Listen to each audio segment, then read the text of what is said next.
काय म्हणतो बापुरी? काका गाडी बंद पडली, पहा बरेले काय झालं तर. आताच तर दुकान बंद केलं, आता आली का तू? ओ काका प्लीज दुरुस्त करून द्या, कारण की उद्या पेपर आहे माया. जाय रे, ते पाय बरं काय झालं तर. चल घरी जेवायला जावं लागते. बरं थांबा पाहतो. ओ भाऊ पहा बरं, मला समजून नाही राहिलं काय झालं तर गाडीले. किती दिवस झाले राजा तुले काम सकून? 1 वर्ष झाला तू माझ्याजवळ आहे, तरी तुला समजत नाही. चल सरक बाजूनं, पाहतो काय झालं तर.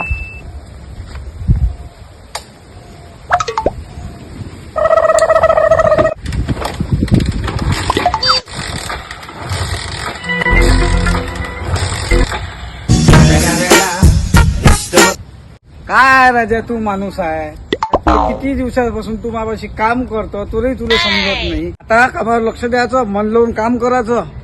बरं ठीक आहे. बघ त्या पोरी बसून मी येतो जरा करून, ठीक आहे?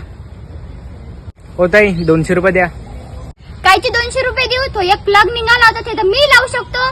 तुझ्या गोष्टीचे 200 रुपये घेऊन राहिली तुम्ही, मी नाही देत 200 रुपये. 200 रुपये देत नाही मी. 50 रुपये घेशील तर घे, नाही तर जाय तिकडे.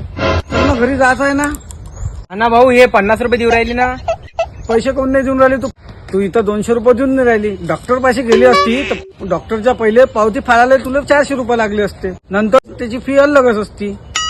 ओ दादा, ते शिक्षण घेतात, ते खूप मेहनत करतात, तेव्हा कधी ते जाऊन ते डॉक्टर बनतात. तुमच्यासारखे थोडी ते अनपढ असतात. आम्ही पण 10 वर्षापासून हेच काम करत आहे, म्हणून आम्हाला एवढं ज्ञान आहे. मी काही तुला बाई फुकटाचे पैसे नाही मागून राहिलो, पूर्ण मेहनतचेच पैसे मागून राहिलो. दादा देतो. पोरी तू 100 रुपये देऊन टाक. दादा हे घ्या पैसे. बरं ठीक आहे.